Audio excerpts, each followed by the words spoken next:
அனைவருக்கும் வணக்கம். இன்னைக்கு இந்த வீடியோல என்ன பார்க்க போறோம்னா, 4ஆம் வகுப்பு தமிழ் 3ஆம் பருவம் இயல் 6ல மலையும் எதிரொலியும் இந்த பாடப்பகுதியில் இருக்கக்கூடிய வினாக்களுக்கான விடைகளை பார்க்கலாம்.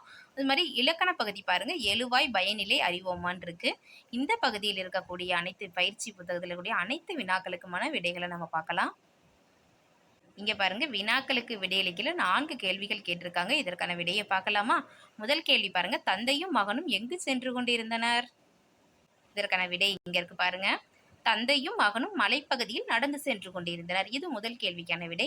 இரண்டாவது கேள்வி பாருங்க, சிறுவன் பேசிய போது மலை என்ன செய்தது? இதற்கான விடை, சிறுவன் பேசிய போது மலை அதே வார்த்தைகளை திரும்ப எதிரொலித்தது. மூன்றாவது கேள்வி, சிறுவன் நான் அன்பு கொண்டவன் என்று சொல்லியிருந்தால் மலை என்ன சொல்லியிருக்கும்? இதற்கான விடை, மலையும் நான் அன்பு கொண்டவன் என்ற சொல்லை சொல்லியிருக்கும். அடுத்து, இக்கதையின் மூலம் தந்தை மகனுக்கு கூறிய அறிவுரை யாது? இதற்கான விடை இங்க இருக்கு பாருங்க. நாம் எதை கொடுக்கிறோமோ அதையே வாழ்க்கையும் நமக்கு திருப்பி கொடுக்கிறது. உன்னுடைய வாழ்க்கை எதிர்பாராமல் நடக்கும் ஒன்றன்று, அது உன்னுடைய எதிரொலிதான் என்று தந்தை மகனுக்கு அறிவுரை கூறினார். இந்த மாதிரி விடை எழுதிக்கிங்க. இப்ப 4 கேள்விகளுக்கும் விடை நம்ம பார்த்தாச்சு. அடுத்து பார்க்கலாமா? அடுத்து நம்மளுக்கு என்ன கொடுத்துருக்காங்க? கலையும் கைவண்ணமும். இதில் வண்ணம் தீட்டி மகிழ்வும் கொடுத்துருக்காங்க. இங்கே இயற்கை காட்சிகள்லாம் கொடுத்துருக்காங்க. மரம், மலை, ஆறு இதெல்லாம் இருக்குது. இதுக்கெல்லாம் உங்களுக்கு பிடித்த வண்ணங்களை தீட்டி நீங்கள் மகிழலாம். அடுத்து பார்க்கலாமா? அடுத்து, விடுகதைக்குரிய சரியான படத்தை தேர்ந்தெடுப்போமா? வட்டமாய் இருந்திடுவேன், உண்ணுவதற்கே என்னை வாங்குவர், ஆனால் என்னை யாரும் உண்ணுவதில்லை, நான் யார்? இதற்கான விடை தட்டு. அடுத்து, உயரமாய் இருந்திடுவேன், பச்சை ஆடை உடுத்தியிருப்பேன், குளிர்ச்சியான தண்ணீரை கொட்டுவேன், நான் யார்னா இதற்கான விடை மலை. அடுத்து, நீல நிறமாய் தோன்றிடுவேன், ஓயாமல் அலைந்திடுவேன், தவழ்ந்து தவழ்ந்து வந்திடுவேன், நான் யார்? அலை. அடுத்து, நீ பார்த்தால் நானும் பார்ப்பேன், நீ சிரித்தால் நானும் சிரிப்பேன், நீ செய்தால் நானும் செய்வேன், நான் யார்? கண்ணாடி. அடுத்து பாருங்க, தரையிலே ஊர்ந்திடுவேன், வானத்திலே பறந்திடுவேன், கடலை தாண்டிடுவேன், மக்களை சுமந்து செல்வேன், நான் யார்? விமானம். இந்த மாதிரி நம்ம விடுகதைக்கு விடைய எழுதிட்டோம். நீங்கள் இந்த மாதிரி ட்ரை பண்ணி பாருங்க. சரியா? அடுத்து, மொழியோட விளையாடு பகுதியில் குறிப்புகளை படி விடையை கண்டுபிடி. அதாவது, ஒன்று பாருங்க, 3 எழுத்து சொல் நடு எழுத்து எடுத்து விட்டால் படுக்க சொல்லும், காஞ்சிபுரம் இதனால் புகழ்பெறும், விடை பட்டு. அடுத்து, 4 எழுத்து சொல் முதல் 2 4 எழுத்து சொல்லா வரும், முதல் 2 எழுத்து விட சொல்லும். விட சொல்லும்னா விடுன்னு அர்த்தம். முதல் 2 எழுத்து வருதா?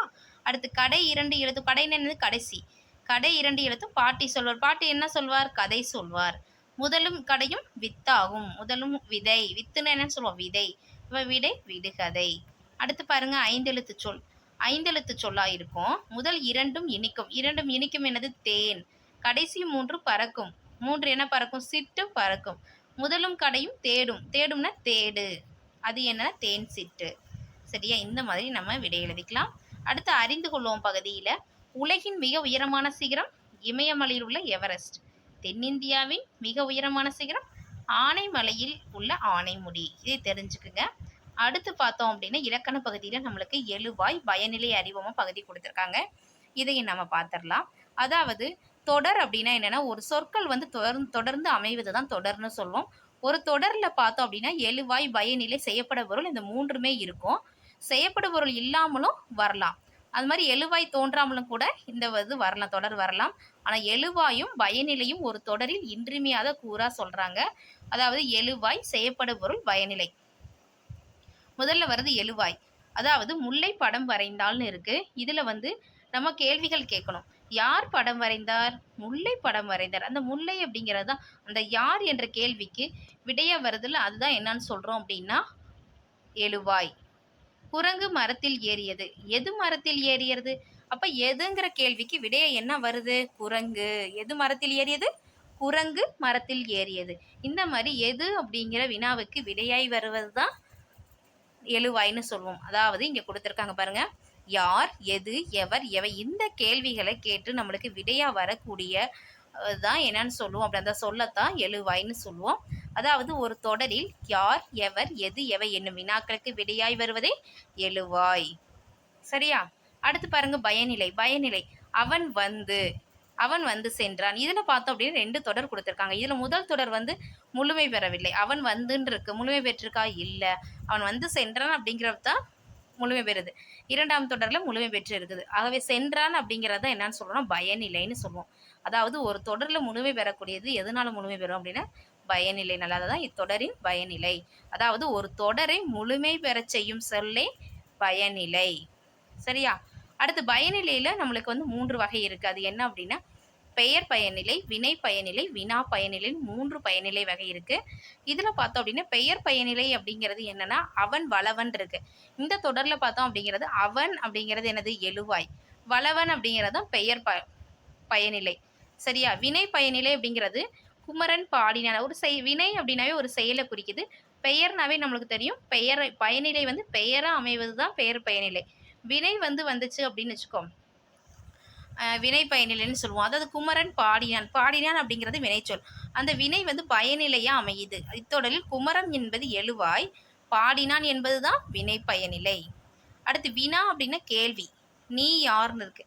இந்த தொடரில் நீங்கிறது எழுவாய், யார் அப்படின்னு வினா வருது. அந்த வினா வர்றதுனால இதுதான் வினா பயனிலை. யார் என்பது வினா பயனிலை. சரியா? இப்போ 3 பயனிலையும் பார்த்தாச்சா? பெயர் பயனிலைனா ஒரு பெயரை குறிக்கக்கூடியது. ஒரு தொடர்ல வந்து முடியக்கூடிய சொல் வந்து பெயரா அமைஞ்சிச்சுன்னா பெயர் பயனிலை. வினையா அமைஞ்சுன்னா அதாவது செயலா ஒரு செயல் இருந்துச்சுன்னா அது வினை பயனிலை. இதே வினாக்களா இருந்துச்சுன்னா வினா பயனிலை. இப்ப நம்ம பார்த்தாச்சு, 3 பயனிலையும் பார்த்தாச்சு. அதாவது பெயர் பெயர் அப்படிங்கிறது பெயர் வந்துச்சுன்னா பெயர் அதாவது வளவன் நல்லவன். வளவன் அப்படிங்கிறது 2மே பெயரா வந்தா அது பெயர் பயனிலை தான். அது மாதிரி பெயரோட வினை சேர்ந்து வந்தா அது வந்து என்னன்னா வினை பயனிலை. வளவன் சென்றான்.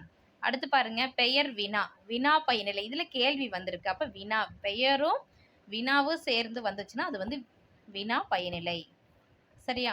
இதுல வந்து நம்ம பார்த்தோம் அப்படின்னா பெயரை கொண்டு முடிவது பெயர் பயனிலை, வினையை கொண்டு முடிவது வினை பயனிலை, வினாவை கொண்டு முடிவது வினா பயனிலை. அவ்வளவுதான். ரொம்ப ஈஸி தான். அதாவது ஒரு தொடரின் பயனிலையை கொண்டே எழுவாயை நம்ம வந்து அறியலாம். எழுவாயும் பயனிலையும் திணை பால் எண் இடங்களோடு ஏய்ந்து வரும்னு சொல்றாங்க.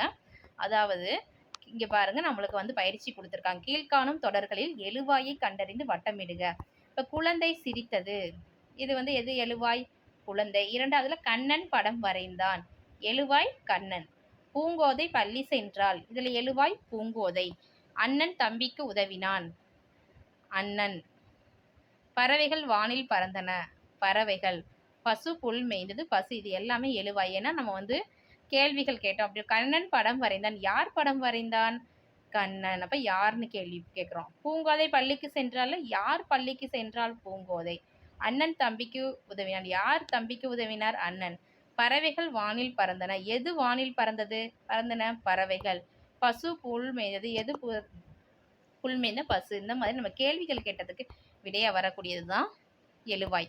அடுத்து பாருங்க, கீழ்காணும் தொடர்களை பயனிலைகளுக்கு ஏற்றவாறு அட்டவணைப்படுத்துக. அதாவது இங்க 6 தொடர்கள் கொடுத்திருக்காங்க. அவர் சிறந்த மருத்துவர், என்னை அழைத்தவர் யார், அருளரசன் நல்ல மாணவன், நேற்று அழகன் ஊருக்கு சென்றான், முக்கணிகள் யாவை, புலி உருமியது. இந்த 6 இருக்கு.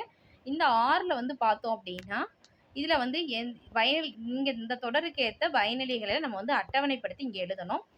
எப்படி எழுதுறதுன்னு பார்க்கலாமா? இதுல பயனிலை என்ன அப்படின்னா மருத்துவர், யார், மாணவன், சென்றான், யாவை, உரிமையதுன்னு இருக்கு. இதுல எது எது பெயர் பயனிலை, எது வினை பயனிலை, எது வினா பயனிலை நம்ம வந்து இந்த இடத்துல எழுதணும். எப்படி எழுதுறதுன்னு பார்க்கலாமா? அதாவது இங்க பாருங்க, இதுல வந்து எது எது என்ன பயனிலைன்னு சொல்லிட்டு, மருத்துவர்ங்கிறது பெயர் பயனிலை, அழைத்தவர் யார் அப்படின்னா வினா பயனிலை, மாணவன் பெயர் பயனிலை, சென்றான் வினை பயனிலை, யாவை வினா பயனிலை, உரிமையது வினை பயனிலை. இது நம்ம இதை எழுதிட்டோம். இதை வந்து எடுத்து நம்ம இந்த அட்டவணையில எழுதணும். இப்படி எழுதணும். பெயர் பயனிலையில என்ன வரும்னா அவர் சிறந்த மருத்துவர். 2வது வந்து வினா பயனிலை, என்னை அழைத்தவர் யார் அப்படிங்கிறது வினா பயனிலை. அருளரசன் நல்ல மாணவன்னா பெயர் பயனிலை. வினை பயனிலை, நேற்று அழகன் ஊருக்கு சென்றான் அப்படிங்கிறது வினை பயனிலை. முக்கணிகள் யாவைனா வினா பயனிலை. புலி உருமியது வினை பயனிலை. சரியா?